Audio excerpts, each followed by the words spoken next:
എന്റെ മകളല്ലേ അലീന, എനിക്ക് മാനേജ് ചെയ്യാൻ പറ്റും. അപ്പൊ നമുക്ക് നാളെ നേരിട്ട് കാണാം. ഫോൺ വയ്ക്കുക. ശരണയുടെ വീട്ടിൽ നിന്ന് തിരിച്ചു വരുമ്പോഴേ ഞാൻ ഈ കൊഴിഞ്ഞു വീണ മാമ്പഴം പോലെ റോട്ടിൽ ഇങ്ങനെ കിടക്കുക. അപ്പൊ ഇവള് പറക്കിയെടുത്തോണ്ടെങ്കിൽ പോന്നു. അയ്യടാ, ചെളി പറഞ്ഞിട്ട് വലിയ തമാശ എന്ന വിചാരം. നീ പോന്നറ. ഞാൻ വന്നോളൂ. അലീന അവിടെ വന്നിട്ടുണ്ടായിരുന്നല്ലോ, എല്ലാവരോടും യാത്ര പറയാൻ. തിരിച്ചുകൊണ്ടുവിട്ടൊക്കെ അച്ഛൻ പറഞ്ഞു. നീ ഉദ്ദേശിച്ച കാര്യങ്ങളൊക്കെ നടന്നല്ലോ അല്ലേ? ശരണ്യെ കണ്ടു, പിന്നെ കൊല്ലപ്പള്ളിക്കും പോയി.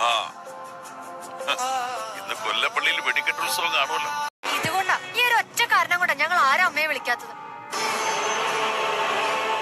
എപ്പോ വിളിച്ചാലും അച്ഛനെ കുറിച്ചും അലീന ചേച്ചിയെ കുറിച്ചും അമ്മയ്ക്ക് കുറ്റം പറയണം.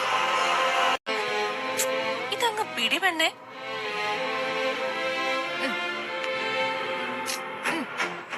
ഇതങ്ങ് കുടിച്ചേ. അറിയണല്ലോ കൃഷ്ണേ, കൃഷ്ണമോളെ. ഇനി അവളുടെ വായന്ന് എന്നെ കേൾപ്പിക്കണം.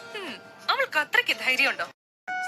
സംശയം എന്നാ? അഹങ്കാരത്തിന് കയ്യും കാലും വെച്ചവളല്ലേ ഇവള്. ഇവളെ പോലൊരു അഹങ്കാരി ഈ ദേശത്തില്ല. രോഹിത്, അമ്മ വന്നു കഴിഞ്ഞുള്ള കാര്യങ്ങൾ ചേച്ചി ആലോചിച്ചിട്ടുണ്ടോ?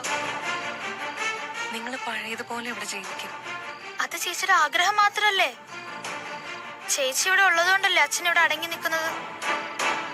ഞാൻ ഉള്ളത് കൊണ്ടാണോ? നിങ്ങൾ എല്ലാരും നല്ല കുട്ടികളായതുകൊണ്ടല്ലേ? അല്ല ചേച്ചി, ചേച്ചിയുടെ മുമ്പിൽ ചെറുതാവാൻ വയ്യാത്തത് കൊണ്ടാ.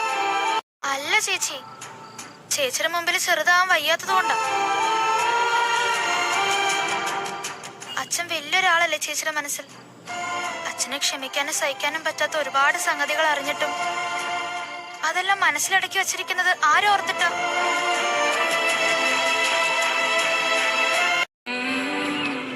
ഒരു റിഹേഴ്സൽ. ഇങ്ങനെ എന്തെങ്കിലും ഒരു ദിവസം നമുക്ക് ഈ വീട്ടിലേക്ക് കയറി വരണം.